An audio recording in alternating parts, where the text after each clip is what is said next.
Guys, এই কলা গাছটা হচ্ছে আমার থেকেও বড়, যেহেতু আর 3 দিন পরেই হচ্ছে কোরবানি ঈদ, তো ঘরের সবকিছু মোটামুটি পরিষ্কার করতে হচ্ছে ধুলাবালি। তো এই কলা গাছটা আমার জানালার সাথেই থাকে, তাই অনেক বেশি ধুলা হয়। কিছুদিন পর পরই আমি ভিজা কাপড় দিয়ে এটা মুছি পরিষ্কার করি।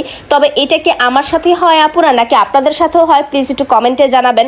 ঘরে এত বেশি ধুলা কিভাবে আসে আমি জানি না। এত পরিষ্কার রাখার পরও দেখি কিছুদিন পর পর ধুলা দিয়ে পুরো ঘর ভরে যায়। এটা মেয়ে হচ্ছে তার সংসার, তার ঘরটা যত্ন করে সাজায়। আর ঈদ মানে হচ্ছে স্পেশাল একটা দিন, সেই দিনের জন্য কিন্তু অবশ্যই সবাই সুন্দর করে ঘর সাজায়, নতুন নতুন জিনিস কিনে ঘর সাজায়, বা ঘরে যা থাকে সেগুলো সুন্দর করে পরিষ্কার পরিচ্ছন্ন করে। মানে এইটা কিন্তু একটা আনন্দের ব্যাপার, স্পেশাল দিন বলে কথা। তো আজকে আমি হচ্ছে এই কলা গাছটাকে সুন্দর করে হচ্ছে সেট আপ করবো। এই কলা গাছটা কিন্তু আমার ছেলে মানে টেনে এটাকে একদম মানে ইয়া করে ফেলছে। এটা কিন্তু খাড়া খাড়া হয়ে থাকবে পাতাগুলো, বাট ও হচ্ছে টেনে টেনে এটাকে হচ্ছে পুরো ফুলের মতো বানিয়ে ফেলছে, কিন্তু কলা গাছের পাতাগুলো সোজা থাকে। যাই হোক, এটা হচ্ছে আমি একটা ভিজা কাপড় দিয়ে সুন্দর করে হচ্ছে পরিষ্কার করব। আর এটা যেহেতু নতুন, এত বেশি ময়লা হয় না, আমি কিছুদিন পর পর এটাকে আমি ভিজা কাপড় দিয়ে পরিষ্কার করি। যাদের হচ্ছে বাসায় এটা অনেক পুরনো আছে এই কলা গাছটা, বা অনেক দিন হয়েছে, আপনারা চাইলে কিন্তু এটা পানি দিয়েও ওয়াশ করতে পারবেন।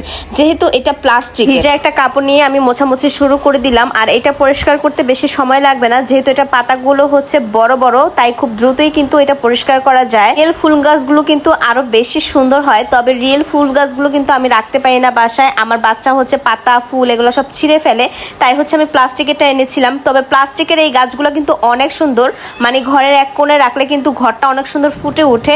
এছাড়া এই পাতাগুলো কিন্তু এরকম সোজা সোজা থাকে। আমার বাচ্চা তো এই প্লাস্টিকের গাছ টেনে টেনে এই পাতাগুলো হচ্ছে নষ্ট করে দিয়েছে। এখন আমি এই গাছটা পরিষ্কার করে আবার আমি পাতাগুলো হচ্ছে সোজা সোজা মানে খাড়া করে দিব। এদের কিন্তু ঘর সাজাতে অনেক বেশি ভালো লাগে, তারা অনেক বেশি পছন্দ করে। তাদের শখের ঘরটাকে কিভাবে সাজাবে, কিভাবে সুন্দর করে রাখবে, এইটাই তাদের একমাত্র স্বপ্ন থাকে।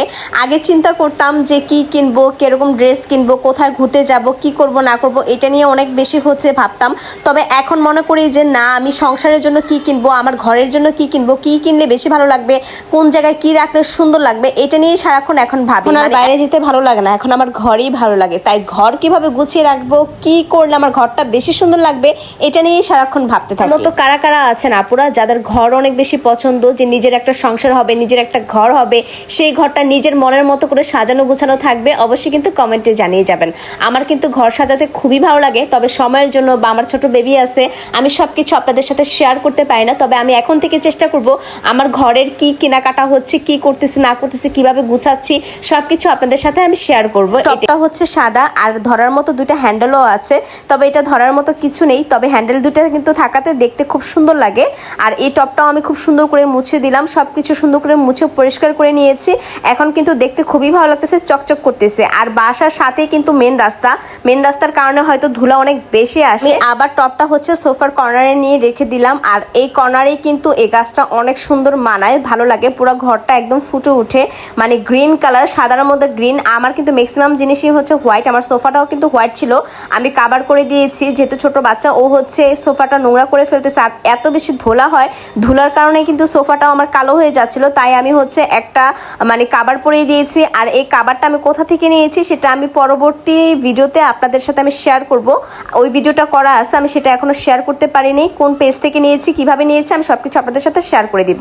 আর অনেক কম টাকা দিয়ে নিয়েছি, আমি সেটাও আপনাদেরকে বলবো পরের ভিডিওতে। সবাই ভালো থাকবেন, আর ভিডিওটা ভালো লাগলে অবশ্যই একটা লাইক কমেন্ট করে দিবেন।